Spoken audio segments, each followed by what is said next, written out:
오늘 말씀은 역대하 36장 11절에서 21절 말씀입니다. 같이 교독하겠습니다. 제가 먼저 읽겠습니다. 시드기야가 왕위에 오를 때에 나이가 21세라 예루살렘에서 11년 동안 다스리며 보시기에 악을 행하고 선지자 예레미야가 여호와의 말씀으로 일러도 그 앞에서 겸손하지 아니하였으며 또한 느부갓네살 왕이 그를 그의 하나님을 가리켜 맹세하게 하였으나 그가 왕을 배반하고 목을 곧게 하며 마음을 완악하게 하여 이스라엘 하나님 여호와께로 돌아오지 아니하였고 모든 제사장들의 우르모들과 백성도 크게 범죄하여 이방 모든 가증한 일을 따라서 여호와께서 예루살렘에게 거룩하게 두신 그의 전을 더럽게 하였으며 그 조상들의 하나님 여호와께서 그의 백성과 그가 쉬는 곳을 아끼사 부지런히 그의 사신들을 그 백성에게 보내어 이르셨으나 그의 백성이 하나님의 사신들을 비웃고 그의 말씀을 멸시하며 그의 선지자를 욕하고 여호와의 진노를 그의 백성에게 미치게 하여 회복할 수 없게 하였으므로 하나님이 갈대아 왕의 손에 그들을 다 넘기심에 그가 와서 그들의 성전에서 칼로 청년들을 죽이며 청년 남녀와 노인과 병약한 사람을 긍휼히 여기지 아니하였으며 또 하나님의 전에 대소 그릇들과 여호와의 전에 보물과 왕과 방백들의 보물을 다 바벨론으로 가져가고 또 하나님의 전을 불사르며 예루살렘 성벽을 헐며 그들의 모든 궁실을 불사르며 그들의 모든 귀한 그릇들을 부수고 하루손 하나 남은 자는 그가 바벨론으로 우리가 거기서 갈대아 왕과 그의 자손의 노예가 되어 바사국이 통치할 때까지 이르니라 같이 하겠습니다. 이에 토지가 황폐하여 땅이 안식력을 누린같이 안식하여 70년을 지냈으며 여호와께서 예레미야의 입에 하신 말씀이 이루어졌더라. 아멘. 오늘 본문은 실은 매일 성경 큐티 본문하고 같습니다. 그런데 저희는 매일 성경 지나서 하기 때문에 오늘 아침 말씀이 실은 오늘 본문의 배경을 잘 설명해 주셨어요. 여러분들 새벽 예배 말씀을 묵상한 분들은 이미 성경 공부 절반 이상을 다 하신 겁니다. 이제 역대기가 끝나면 6년 뒤에 합니다. 저희가. 그래서 이제 묵상이 끝나는데 75일 동안에 우리 역대기 상하를 말씀을 묵상했는데 실은 주일 설교만 말씀 듣는 분은 본문이 5번밖에 되지 않아서 좀 안타깝습니다. 그래서 목사님이 한 달 전에 저한테 오늘 말씀을 나누라 하시면서 하셨을 때 오늘 매일 성경 보니까 마지막이더라고요. 그래서 오늘 말씀을 갖고 실은 이 역대기 전체를 한번 나눠볼까 합니다. 그래서 제목을 역대기가 말씀하다입니다. 뭘 말씀했는지는 이 말씀이 묵상되고 나면 우리 같이 찾도록 하겠습니다. 역대기가 역사서입니다. 역사서는 이스라엘 역사를 다룬다고 우리는 알고 있습니다. 그런데 오늘 역대기의 역사서는 좀 특이합니다. 몇 가지 특이한 점이 있는데요. 족보를 굉장히 많이 족보를 썼습니다. 뭐 역사서에 그렇게 족보를 많이 다루지 않았지만 역대기는 그렇습니다. 이 특이한 것이 왜 써졌을까 궁금해집니다. 창조의 아담부터 시작돼서 포로 귀환의 족보까지 들어가고 있습니다. 그리고 역사라 그러면 팩트입니다. 북과 남이 지금 나눠져 있는 나라니까 북쪽의 이스라엘도 쓸 법한데 특별히 남유다 왕국만 썼습니다. 그리고 저는 묵상하면서 저한테 주신 은혜는 딱 한 가지였습니다. 역대기를 읽으면서 이렇게 이끄셨어요. 하나님 여호와 보시기에 역사를 그렇게 봐야 되는구나 이렇게 저를 이끄셨습니다. 여러분은 어떠십니까? 베인의 야훼 엘로힘 하는데 이 베는 인이라는 뜻입니다. 영어로 인, 안에서. 이 인의 인은 안이라는 눈입니다. 아인의 복수입니다. 하나님의 눈 안에서 역사를 봐야 됩니다. 우리 역시도 그러기를 바래서 역대기를 써주시 않았나 이렇게 생각됩니다. 오늘 역사적 배경을 목사님이 설명할 때 발굴한 신의 흔적들, 이 책을 예전에 한번 얼마 전에 얘기하셨는데 그 책을 통해서 자세하게 설명해 주셨어요. 오늘 저희는 거저 먹고 갑니다. 공부를. 요시아가 죽은 뒤에 일어나는 일입니다. 요시아 죽은 뒤에 이 남유다는 22년 6개월 만에 멸망합니다. 지금 멸망을 바로 앞둔 남유다의 정치적, 경제적, 사회적 상황입니다. 상상해 보시기 바랍니다.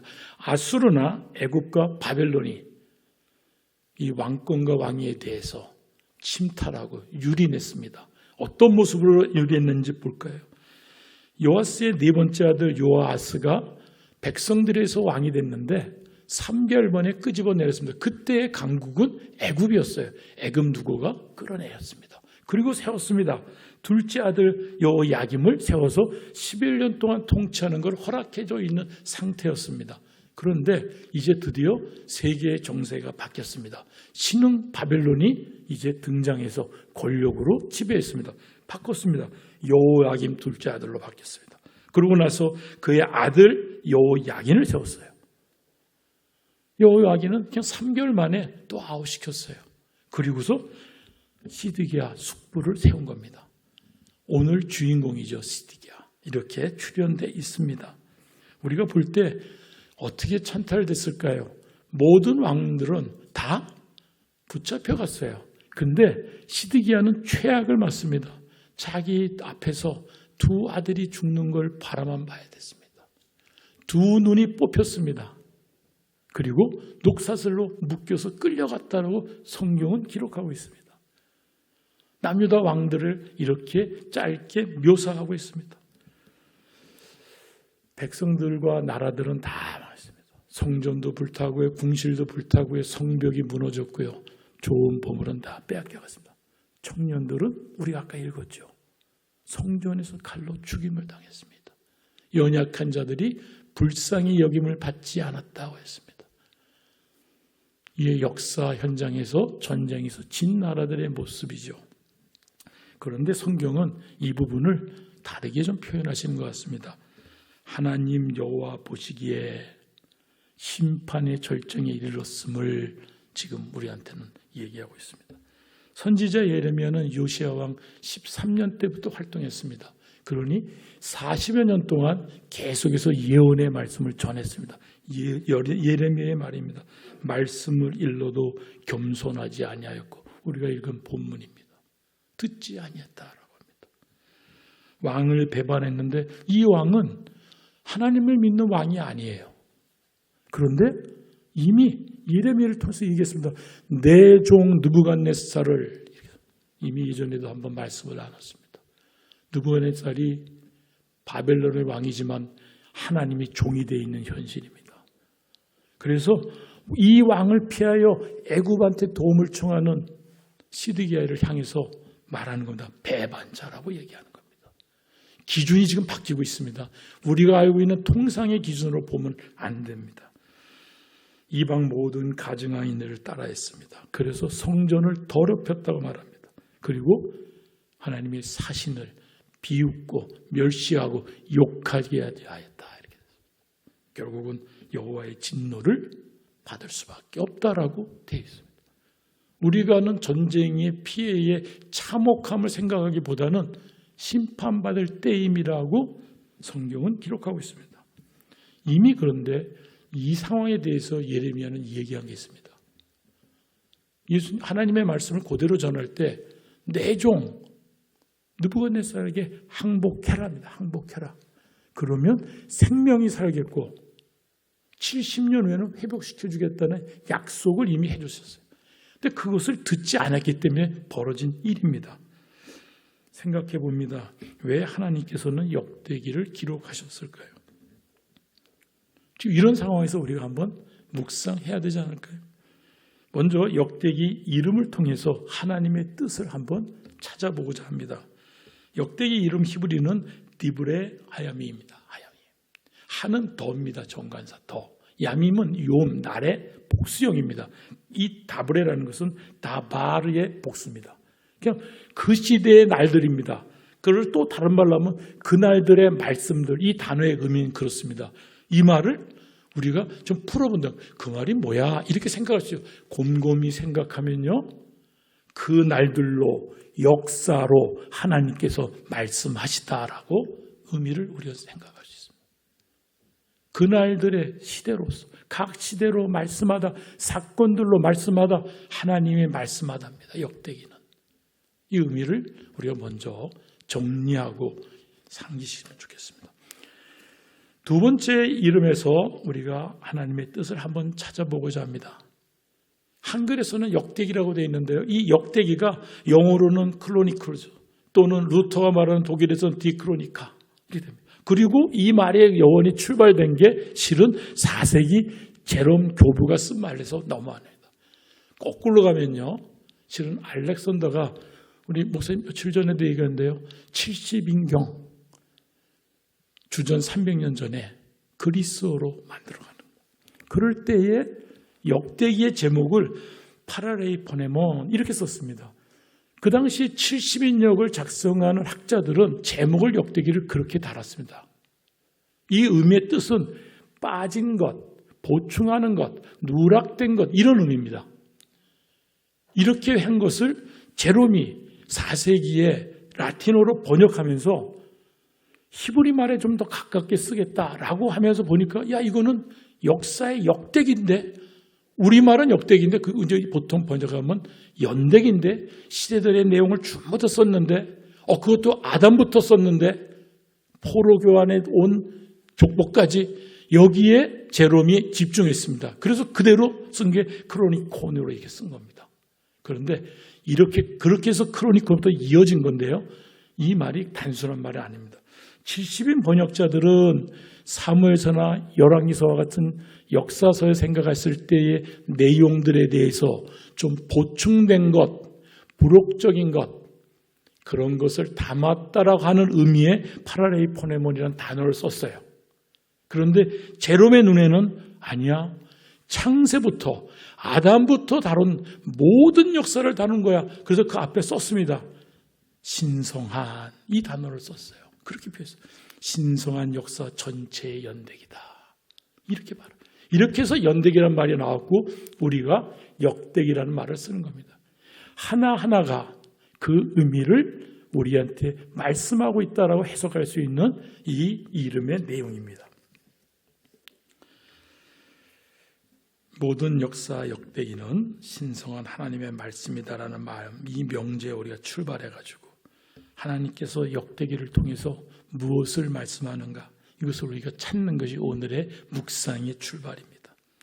그렇다면 원저자 하나님께서 폐허가 된 터저에 돌아온 이 포로 공동체들에게 지금 지난 모든 역사 어떻게 보면 포로라는까지는 실패한 역사의 내용을 갖고 무엇을 깨닫기를 원하셨을까요?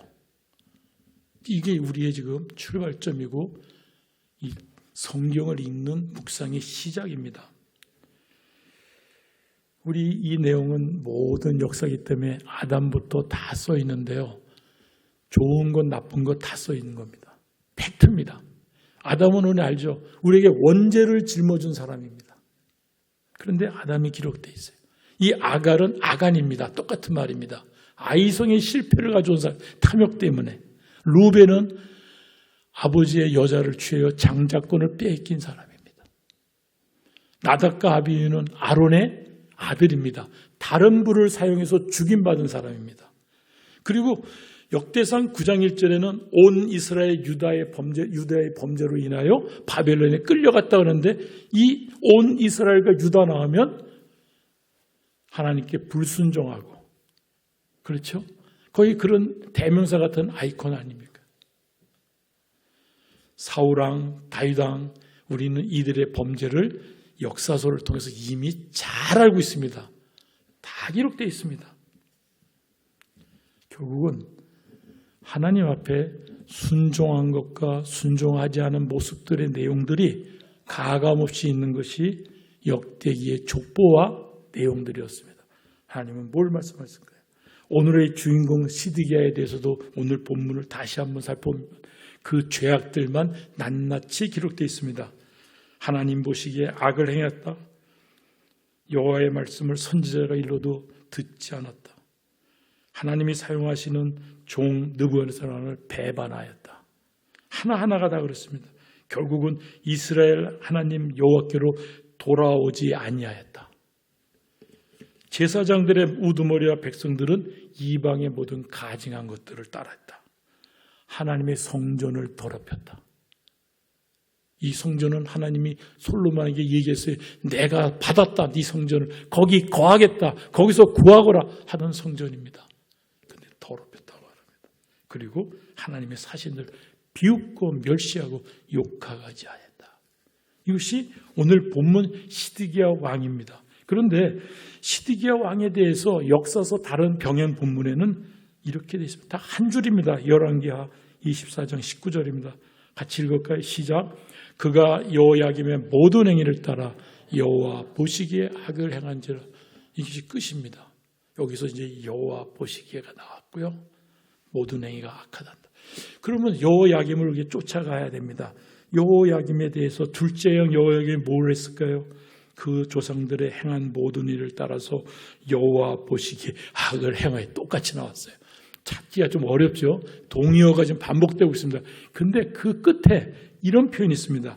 이는 므낫셋에 지은 모든 죄 때문이며 라고 힌트를 줬어요.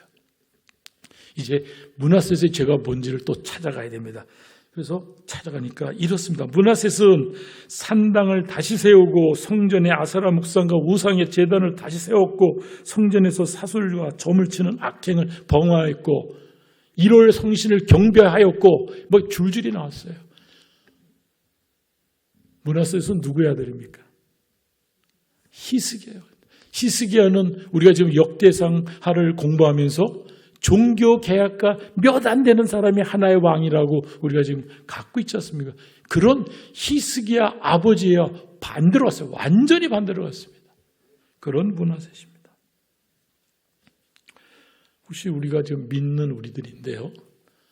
가끔 강단에서 믿는 사람들이 점집을 많이 찾고 뭐 이런 얘기 좀 우리 듣고 있잖아요. 여기 나오신 분들은 그런 분들은 없으시겠죠. 또 답답하고 뭐 그럴 때 또 이렇게 찾아보고 같이 가고 농담으로 가고 그런 일 없겠죠. 그렇다면 오늘 므낫셋의 범죄에 대해서 교훈을 삼는 것이 우리하고는 좀 무관하지 않습니까? 우린 전혀 그런 일을 하지 않는데. 그런데 말합니다. 베드로 전서에서 이럽니다. 근신하라 깨어라. 대적마귀가 오는 사자같이 돌아다니며 삼키자를 찬다. 믿음을 견고히 하지 않으면 그렇지 않으면 동일한 고난을 받을 것이다. 실은 남유다의 왕들은 이 부분에 놓친 겁니다. 이 순간에. 믿음을 가졌고요. 성전에서 예배 드렸고요. 서진사들과 대화했고요. 할 일을 다 했습니다만은 지금 우는 사자가 두루 다닐 때 삼킴받지 않은 믿음을 굳건히 해야 되는 그 순간을 좀 놓쳤습니다. 아마 그 순간을 우리한테 지금 이 역대기에 많이 나오는 실패한 왕들, 무너진 역사 속에서 우리에게 하나님께서는 알기를 바라시는 거 아닌가 생각합니다. 역대기를 포로 공동체를 회복하고자 이스라엘 중심으로 온 인류 역사를 재구성화했다. 이런 단어를 우리 들어요. 대부분의 주석들은 이런 용어를 씁니다. 이 문장을 씁니다. 안 쓸 수가 없어요. 왜? 특이하기 때문에요. 어떤 팩트를 줄여놓고 어떤 팩트를 강조해놓고 오미트 빼놓고 이러기 때문에 어쩔 수가 없어요. 그러니까 이 말을 재구성이라는 말을 보통 합니다. 그런데 저는 재구성이라는 것을 한자 단어를 찾아보니까 그렇습니다. 기존의 내용을 새로운 관점이나 방식으로 다시 조직하여 새롭게 만들다. 근데 이 의미를 보통 확장하면 내용과 표현과 형식과 장르를 약간 변형하면서 창의적으로 변동할 수 있다는 것을 우리는 조심해야 된다고 생각합니다. 역사는 팩트입니다. 선과 악이 그대로 점철되어 나와 있습니다. 이것은 재구성이나 편집보다는 역대기가 무엇을 강조했는가를 우리가 한번 찾아보기를 원합니다. 그래서 저는 세 가지를 묵상 속에 찾았는데 여러분들에게 한번 나누고 싶습니다. 첫째는 역대기는 역사를 하나님께서 직접 쓰고 계신다는 것을 말씀하고 있다.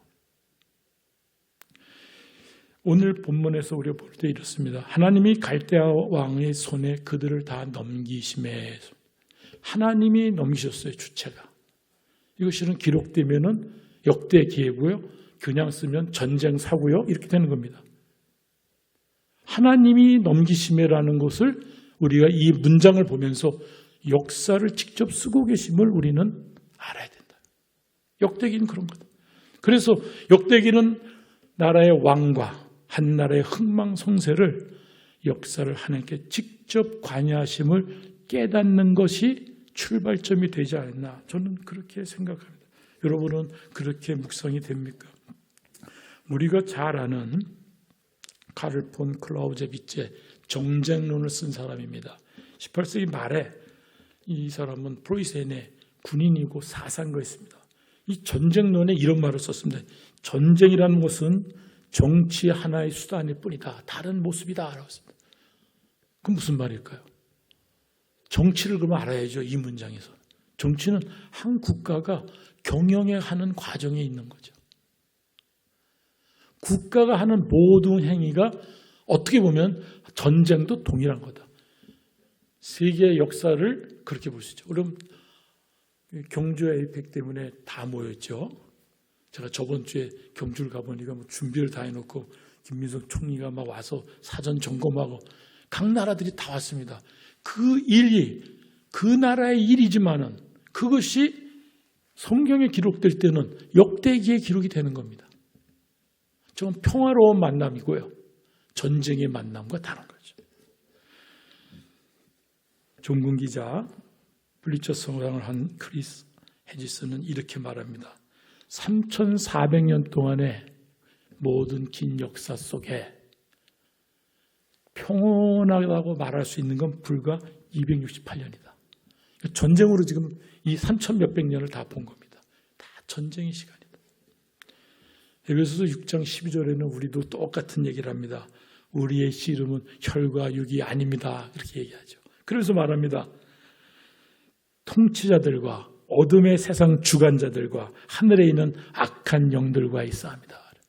우리의 영적 싸움은 이렇게 가지만 세상의 우리의 삶 속에서는 이것도 싸움으로 선과 악 속에 이루어지고 있습니다. 그런데요, 우리가 조금 이 세상에 일어나는 하나님이 직접 쓰시는 전쟁과 갈등 속에서 다윗이 블레셋을 사용하여 골리앗을 사용하여 하는 때는 우리가 금방 알아볼 수 있어요. 보십시오.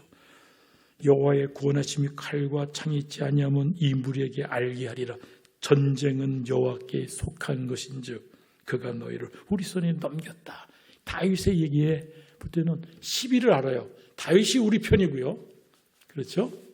블레셋은 적의 편이에요. 우리가 성경을 읽을 때 그렇게 읽혀요. 맞습니다.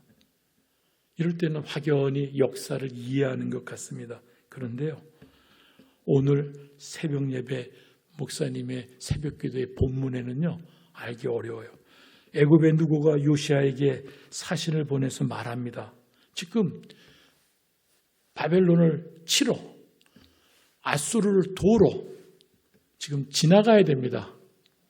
그런데 막아섰어요. 요시아가 딱 막아섰어요. 그래서 하는 말입니다. 하나님이 나에게 명령하서 누가요? 유다의 왕이 말하는 게 아니에요. 애굽의 왕이 말하는 거예요. 하나님이 나에게 명령했고 속히 일을 하라 그러는데 하나님이 나와 함께 계시는데 네가 나를 좀 막지 마라. 잘못하면 네가 당한다. 멸할 수 있다. 이런 상황이 될 때 우리가 좀 이해가 될까요? 지금도 이해가 안 되는 일이 있어요. 이해가 안 되죠? 이해가 될 수 없어요. 하나님의 일이에요. 역사 속에서 아는 것뿐이에요. 우리는 결과론적으로. 그러면 현대는 어떤 일이 있었을까요? 22년 2월 24일 러시아가 우크라이나를 침략했어요. 3년간에 이어지는 참혹한 전쟁을 보고 지금은 우리가 약간 무뎌졌어요. 무뎌지기까지의 우리의 언행에서 나왔던 이 판단들을 되돌아보십시오. 23년 10월 7일 팔레스타인 무장 정파라는 하마스가 기습 공격을 했어요. 그래서 이스라엘 사람들이 1200명이 죽었어요. 그리고 251명이 인질로 잡혀갔어요. 그 일로 2년 동안의 참혹한 전쟁을 우리는 바라보는데 우린 지금 누구 편에서 얘기할 거예요, 항상? 답하기 어렵죠. 역사를 바라보고 세계 현상을 바라보며 우리는 답 찾기가 어렵습니다. 역대기를 묵상하며 답을 찾기를 바랍니다. 두 번째 역대기가 말씀하는 건 이렇습니다. 역대기는 하나님께서 역사를 소금 언약 위에서 기록하고 계신다고 말씀하고 있습니다. 이 소금 언약이 뭘까요? 하나님이 모세에게 이르시되 나는 스스로 있는 자니라. 출애굽 때 출애굽을 알려라. 네가 인도하라 그럴 때 내가 이 말을 할 때 누가 그 일을 했다고 말할까요? 할 때 하나님이 하나님을 설명하는 첫 성경의 기록입니다. 예, 아슈에로 예. 우리 신약으로 말하면 에고 에이미 나는 나야. I am that I am. 그냥 할 말이 없어요. 나는 나야. 이 농고로는 설명하기 어렵습니다. 변증법으로는. 나는 나야. 끝. 그렇게 해서 전해. 역대기는 하나님 여호와 보시기에라는 단 하나의 역사관으로 옳고 그름을 판단하시는 것을 우리 말하고 있어요. 성경을 읽을 때 내 가치관과 내 경험, 조금 아까 누구가 그런 말을 해 알아듣기 어려운데 이거 어떻게? 그런데 성경에서는 말합니다. 하나님 보시기에 거기에 옳고 그름의 하나의 역사관으로 바라보라고 돼 있어요.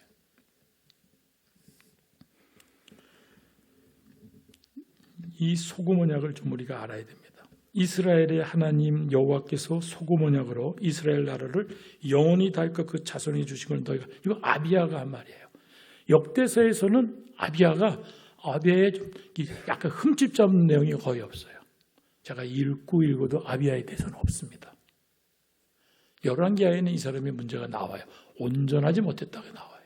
그런데 우리 역대는 없어요. 소금 언약을 상기시킨 왕이에요. 이 왕이 얘기해요. 이 소금 언약을 우리가 받아들이면 두려워하지도 않고요, 놀라지도 않고요, 당혹하지 않기 때문에 하나님을 존재히 찾을 수 있는 우리 여호와 고백이 있을 수 있습니다. 그러나 이렇지 않을 때는, 소금 언약을 잃어버릴 때는 당황합니다. 사무엘 하에 보면 이렇습니다. 이 소금 언약은 다윗 언약인데요, 하나님이 말씀하셨어요. 다윗에게 내 몸의 날 내 씨로에게 영원한 나라에 영원한 왕권을 주겠다. 이것이 달라요. 특별히 얘기합니다. 사울과 같이 하지 않겠다. 뭐죠? 범죄하여도 인생의 매 사람의 채찍으로 징계해서 데리고 가겠다요. 강권적인 언약이에요. 그러니까 소금의 언약을 깨달으면 내가 혹시 범죄하더라도, 이것은 현대의 신학에서는 뭐냐면 성도의 견인이라고 말합니다. 내가 잘못했어도 나를 온전히 끝까지 붙드실 겁니다를 고백하는 게 성도의 견인이라는 신학적 고백입니다. 그런데 소금 언약이 바로 그겁니다. 소금 불변입니다. 하나님께서 다윗에 쓰게, 신약에 와서는 다윗의 자손이요 이 얘기한 예수님입니다. 성령 하나님으로 인침받은 우리들은 바로 하나님과 동일한, 예수님의 동일한 길을 가는 우리의 생명 얻은 우리들입니다. 새 생명 얻은 우리들입니다. 그래서 소금 언약 기준 밖에서는 무조건 아웃이에요. 이것을 믿고 고백하지 않는다면 구원의 도리에서 벗어나 있는 겁니다. 오늘 본문 앞에 셋 왕이 출현합니다. 요아스, 요야긴, 요야긴. 이 세 사람에 대해서 병행 본문 열왕기 하에서는 길게 써 있어요. 꼬치꼬치 써 있어요. 근데 역대기에서는 딱 6줄밖에 없어요. 이 6줄이 하나의 문장으로 되어 있습니다. 우리가 이미 됐던 여호와 보시기에 악을 행하였다. 그냥 뚝뚝뚝 낙인 찍듯이 아웃이에요. 아무 설명도 없어요. 소금 언약의 기준에서 벗어났기 때문에 가볍게 끝난 겁니다. 역사 속에서 가볍게 한 줄로 끝난 사람들입니다. 그리고 우리 본문 뒤에 두 개의 구절이 있습니다. 바사의 고레스 왕 원년에 여호와께서 예레미야의 입으로 하신 말씀을 이루시려고 여호와께서 바사의 고레스 왕의 마음을 감동시키며 그가 온 나라에 공포도 하고 조소도 내려 이르되 바사 왕 고레스가 이같이 말하노니 하늘의 신 여호와께서 세상 만국을 내게 주셨고 나에게 명령하여 유다 예루살렘의 성전을 건축하라 하셨나니 너희 중에 그의 백성된 자는 다 올라갈지어다. 너희 하나님 여호와께서 함께 하시기를 원하였노라 하였더라. 아멘. 역대기 끝에 이 두 구절도 소금 언약의 연장에서 지금 우리한테 분명히 가르쳐주고 있어요. 밝혀주고 있는 겁니다. 누구를 통해서? 하나님을 너희 하나님이라고 말하는 고레스를 통해서. 고레스도 칭찬받아요. 그러나 사용되는 도구일 뿐이지 하나님의 자녀가 아닌 거죠. 하나님에 대한 고백이 없기 때문에 하나님이 사용하신 겁니다.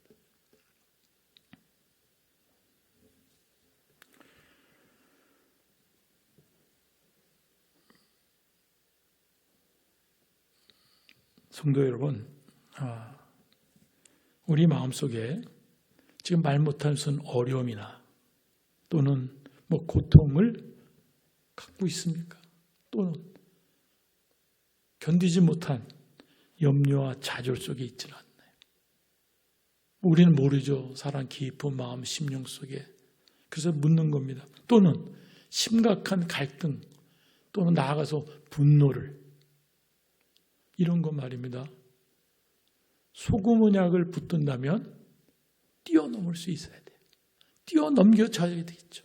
우리가 소금 언약에 붙잡을 때 지금 이 상황을 우리가 무슨 기복신앙도 아니고요. 내가 어려움을 당하면 내가 벌 받는 거야 이런 얘기하는 게 아닙니다. 지금 우리가 말하는 사람의 매와 인생의 책찍은 아픈 거예요. 실은 이건 아픈 거잖아요. 좌절이 있고 분노가 있고 갈등이 있고 이럴 때 이걸 뛰어넘는 여러분의 고백이 있길 바랍니다. 소금 언약을 붙들 때 평강과 은혜가 있길 바랍니다. 여러분 이 일로 인해서 마음의 묵상이 주께 연락되기를 진심으로 축원합니다. 소금의 언약을 상기하기 바랍니다. 자, 이제 지금까지는 성경 지식이에요. 지금까지는 성경 지식이에요. 우리가 역대기를 공부할 때 바른 해석을 위해서 열심히 뛰었습니다. 열심히 바른 지식을 쌓았습니다. 실은 첫 번째 거, 두 번째 것은 성경이 말하는 논리이기 때문에 지식이에요. 성경 지식이에요. 진리인데 지식이라 이거죠. 잘 아는데 그걸 어떻게 하지? 이 문제가 좀 남았어요. 세 번째가 그 답을 우리한테 주는 것 같습니다. 세 번째입니다. 역대기는 하나님께서 역사를 세밀하게 보시며 철저히 개입하시되 오직 하나님의 뜻 안에서 결론을 맺고 있다고 말씀하십니다. 저는 이렇게 묵상됐어요. 꽤 길게 얘기했지만 이것을 내가 하나님께서 주신 묵상임을 감사했습니다. 왜냐하면 하나님이 철저히 하신다. 세밀히 하신다. 그리고 오직 하나님의 뜻 안에서 하나님이 결론 맺는다는 것을 제가 계속 고백하고 있어야겠구나. 이걸 깨닫게 해주셨어요. 이 부분이 이제 우리가 승리하는 삶으로 가는 하나의 터닝포인트 전환점이 될 수 있을 것 같습니다. 예레미야가 이렇게 선포했습니다. 보라, 내 종 바벨론 왕 느부갓네살을 불러다가 이 땅과 그 주민과 사방 모든 사람을 쳐서 진멸하고 놀램과 비웃음을 만들어서 땅을 황폐케 하리라. 이렇게 진노의 말씀을 그대로 쏟아부었습니다. 오늘 주인공 시드기야에게 하나님의 종 느부갓네살을 피하여 애굽의 도움을 청할 때 말합니다. 바벨론 왕을 배반하면 형통하겠느냐? 언약을 배반하고야 네가 형통하겠느냐? 가소롭다고 지금 얘기하시는. 우리가 고백하고 붙들어야 될 이 진리의 말씀인데 그 결과는 너무나 있다. 그걸 벗어나면 죽임당한다. 그건 전쟁이니까 죽임당하는데 우리 현대적 삶에서는 이걸 벗어나면 뭐라고 해야 될까요? 꼭 거꾸로 말해야 될 것 같아요. 아까 말해 또 그런 얘기. 벗어나면 직장도 잃고, 벗어나면 부자가 못 되고, 벗어나면 병들고. 아니에요. 그거 아니에요. 벗어나면 화평이 없고요. 벗어나면 사랑을 알지 못하고요. 벗어나면 여러분에게 감사가 없고요. 그걸 하나님과 보시기에요. 하나님 여호와 보시기에 옳고 그름에서는 감사와 찬양이 넘치는 우리의 모습이 아닐까요? 이걸 어떻게 우리가 견지하며 살아갈까요? 이게 남은 겁니다. 우리가 좀 어리석습니다. 아까의 첫 번째 거, 두 번째 거를 잘 알지만은 하나님이 세밀하게 개입하신다는 걸 고백하면서도 우리가 나름대로 자행자재하고 있는 모습들이 발견합니다. 어떻게 할까? 이 문제가 지금 우리에게 남은 하나의 과제입니다. 어떻게 하나님의 참뜻을 알아 순종할까요? 우리가 얘기하는 느고가 요시야에게 얘기할 때 우리가 반대로 내가 요시야처럼 돼서 느고의 말을 들을 때 현대적으로 돌렸을 때 나는 잘 믿는 사람이고 나는 5대째 나는 하나님을 믿는 사람이고 나는 평생에 한 번도 하나님을 부정한 적이 없고 나는 평생의 성수죠. 지금 제가 얘기하는 거예요. 저 그렇게 살았어요. 근데 이런 일을 닥치면 어떻게 할까요? 뭔가 해야 되잖아요. 근데 요시야는 변장을 하고 끝까지 했어요. 끝까지 저항했어요. 본인의 생각을 끝까지 간 겁니다. 이것을 알아보는 방법이었어요. 요시야가 율법책을 받았을 때에 hil기야 대제사장을 보냈어요. 선지자 훌다한테. 맞죠? 그런 일을 안 했어요. 전쟁에 나가는데 다윗은 뭐 할 때마다 하나님께 고백했어요. 하나님 어떻게 할 거예요? 하나님 어떻게 할 거예요? 다윗은 밧세바를 건들고 우리아를 죽였지만은 나머지의 모든 일에는 하나님을 계속 찾았어요. 근데 왜 요시야는 안 했을까요? 우리들이죠, 우리들. 잘 믿는데 어느 순간에는 잘 믿기 때문에 내가 알아서 믿음의 관행대로 내가 하는지 모르겠죠. 두 번째 상황입니다. 예레미야가 시드에게 말합니다. 바벨론 왕의 고관들에게 항복하며 내 생명이 살려지고 70년에 돌아오리라 하는데 바벨론 하면은 끔찍하지 않을까요? 시드기야는 자기 형제들을 괴롭혔고 자기네 나라를 이제 마지막 속국이 되는 패망의 순간 전에 예레미야의 말을 들을 수 있겠어요? 정말 내가 항복하면 나를 살려줄까? 70년을 우리 현실에서 우리는 믿음 생활 잘하지만은 이런 문제에 우리는 머뭇거리거나 듣지 않을 겁니다. 우리가 역사를 바라볼 때 아니 역사 속에서 이해 안 되는 상황이 될 때 우리는 어떻게 할까 한번 잠시 생각해 봅니다. 하나님 여호와 보시기에 이스라엘 남유다의 왕들을 제가 한번 저건 제가 정리한 거니까요. 이견이 있을 때 언제든지 얘기하시면 같이 나누겠습니다. 근데 저기 전제가 하나 있어요. 아까 야비야를 제가 여기서 일로 또 뺐어요. 근데 저의 내용은 역대기에 있는 문자를 그대로 우리가 전제하는 부분입니다. 물론 다윗 왕도 실은 일로 가야 돼요. 근데 저거 죽을 때를 전제하는 거거든요. 죽는 순간을 보면서 기록된 내용을 전제로 보니까 좀 당황스럽잖아요. 정직하다고 말했는데 다윗 왕의 죄진 거 우리 다 아는데요. 솔로몬의 죄, 목사님 여기 계셨으면 깜짝 놀랄 거잖아요. 목사님은 솔로몬은 여러 번 그 말씀하셨어요. 너무 답답해서 그러셨을 것 같아요. 그냥 강조 같아요. 목사님이 이제 제 설교를 보고 당신 왜 그랬어? 그러면 이제 목사님하고 논의해 봐야 될 얘기입니다만 강조라고 생각합니다. 저는. 근데 솔로몬은 역대기를 보면 목사님 말이 완전히 반대가 돼요. 그렇죠? 역대기에는 100% 조금도 잘못된 게 하나도 써 있지 않아요. 오히려 좀 더 얘기하겠지만 내 전에도 내 후에도 지혜와 지식과 부귀와 영광을 준 자가 없다라고 그렇게까지 표현하셨어요. 그러니까 솔로몬의 표현을 기준으로 정리해 본 거예요. 한번 이 상황을 보면서 이 별표한 것들은 제대로 살았는데요. 끝에 산당을 남겨둔 게 있어서 제가 그렇게 놨어요. 산당을 남겨둔 게. 산당을 남겨둔 게 불씨라고 우리가 지금 역대기 공부하면서 여러 번 다루고 있잖아요.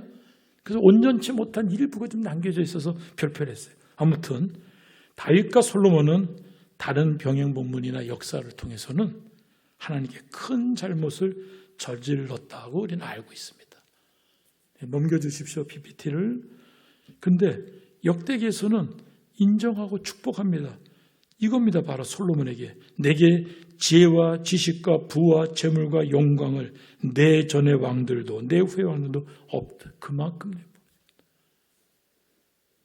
왜 역대기는 잘못을 다루지 않는 걸까요?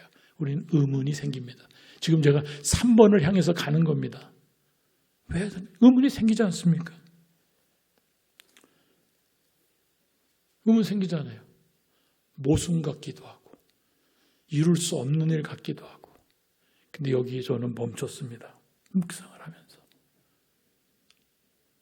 우리들에게 역사뿐만 아니라 늘 남을 판단하는 고질병이 있지 않습니까? 저희가 역사도 판단하지만요, 남도 판단하지만요, 너무 우리는 예수님을 잘 믿는다고 말하면서도 우리는 이 판단의 고질병이 있어요. 왜 역대기는 잘못을 다루지 않는 걸까요? 지금 판단하고 있는 거 아닐까요? 우리가요? 판단하고 있는 거 아닐까요? 어떤 판단합니까? 죄가 많고 적음에 대해서, 죄질에 대해서, 그 다음에 회개와 용서의 여부를 끝까지 집요하게 우린 파고들지 않습니까? 그래서 얘기하지 않습니까? 너는 그래 봐주겠어. 너는 안 돼. 이걸 갖고 교회 생활에서도, 신앙 생활에서도, 사회 현상에 대해서도 우리는 말하고 있지 않습니까? 판단의 고질병이죠. 그런데 역대기는 하나님이 지금 하신 걸 우리가 가만히 보면 하나님은 그래 너 참 고생 많구나. 솔로몬에 대해서 고만 씹어. 좀 내려놔봐. 이렇게 말하는 거예요. 역대기에서는 지금 말하는 거예요. 잠깐 내려놔봐. 너 이런 얘기 좀 그만하면 안 되니? 역대기의 기록은 지금 그렇게 말하고 있어요. 그러면 역대기는 지금 우리한테 뭘 말씀하는 거예요? 저는 왕들의 신앙이 올라가고 업하고 다운 내려가고 업앤다운에 대한 큰 틀을 보여주고 있는 것 같아요. 세세한 부분을 다루는 게 아니라 이 역대기가 지금 다루는 거는 하나님 여호와 보시기에 옳고 그름의 기준에서 어느 순간에 너는 다운되고 있더라. 어느 순간에 너는 도망가고 있더라. 지금 그 부분을 우리한테 놓치지 말라고 얘기하는 거라.